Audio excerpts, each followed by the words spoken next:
gentlemen, you've seen him on the television, heard him on the radio. Now, please welcome to the stage, international spiritualist medium, Mr. Colin Fry. Thank you. Thank you very much. Good evening, Oxford. Wonderful, wonderful. Let's have the lights up so I can see the audience. Not bad, that's better.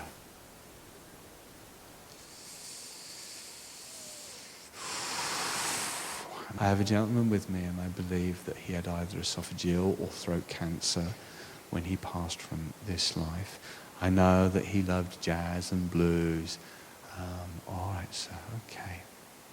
Come on.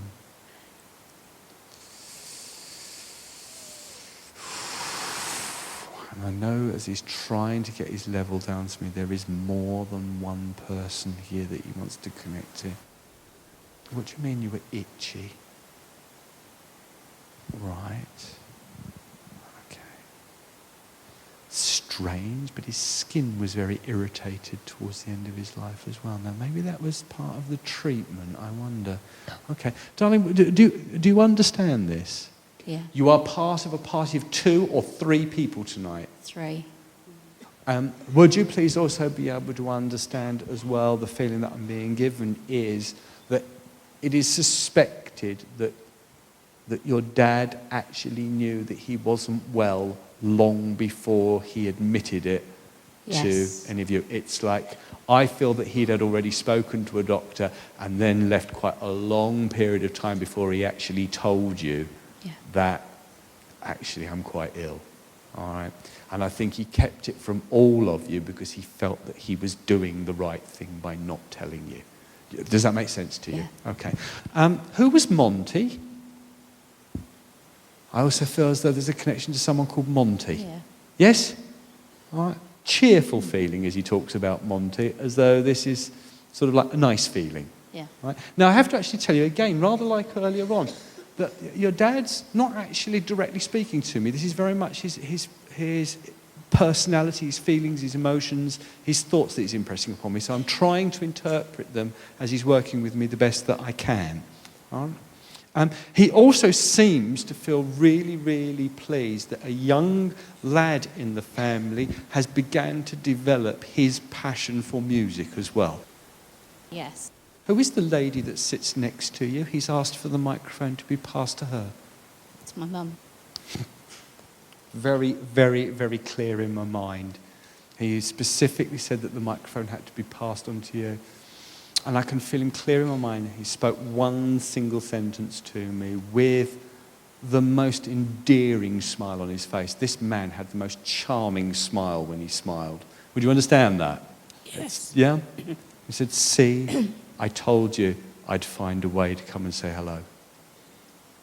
And I feel, my sweetheart, that as he's impressing this upon me, it was sort of towards the very last end of his life, when he could still just get a little bit of his communication out. He sort of promised you that he would always find a way, or he would find a way to come back to you. Do you understand that? Yes. All right. He seems to feel as though you weren't terribly happy with his funeral. But he just wants to let you know he thought it went better than you think it did. What a weird thing to tell someone, that they thought they had a nice funeral. But there's just, on the day of his funeral, my love, he just feels as though you weren't entirely satisfied with the way that it went. No. But he thought it went quite well. Yeah. All right. Does that make sense to you? Yeah. Yes. Good. Yes. All right. My love, would you please be able to understand that there's either like this dark blue, it's either like a silky or a velvety dress that your husband really, really loved.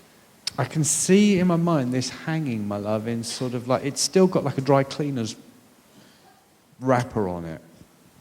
The only dark item that we've got still of his is his blazer.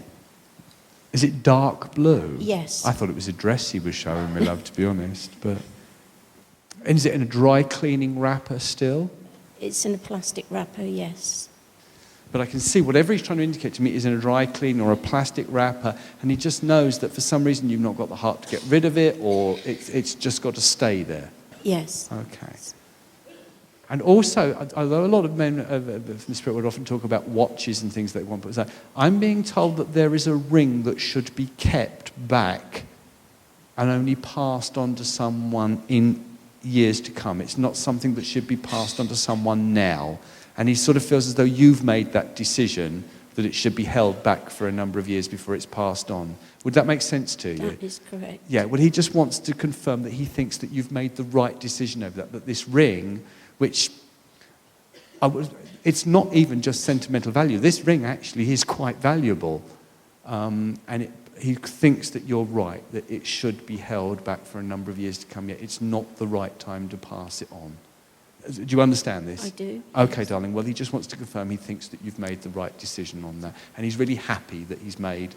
And he's also just said something really cheeky to me as well. Not that I think that you would ever have objected, my love.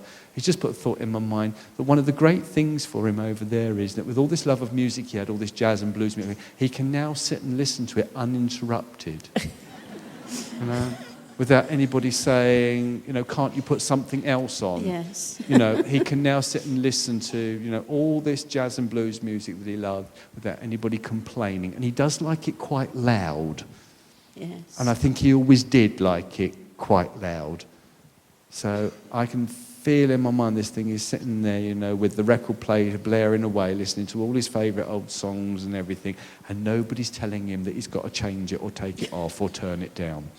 And he thinks that you'd understand why that's quite funny. Yes, I do. I'll leave his love and best wishes Thank with you, darling. you. God bless. The point I realised is when he was talking about the, 2 or 3 members of the family in the audience, and then when he started talking about the cancer. I have a gentleman with me, and I believe that he had either esophageal or throat cancer. I didn't know that I was there. Who is the lady that sits next to you? He's asked for the microphone to be passed to her. It's my mum. I got a ring of his, which I've kept back for my grandson. And a little while ago I did think of passing it on, and I thought, no, I will leave it, which I did. He thinks that you're right, that it should be held back for a number of years to come, yet it's not the right time to pass it on. This evening to come along was significant in one aspect because it's my mum's birthday. See, I told you I'd find a way to come and say hello.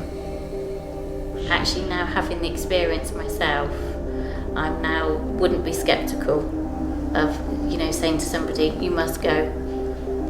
Because it's an experience if you actually do get a message, and one that you'll never forget.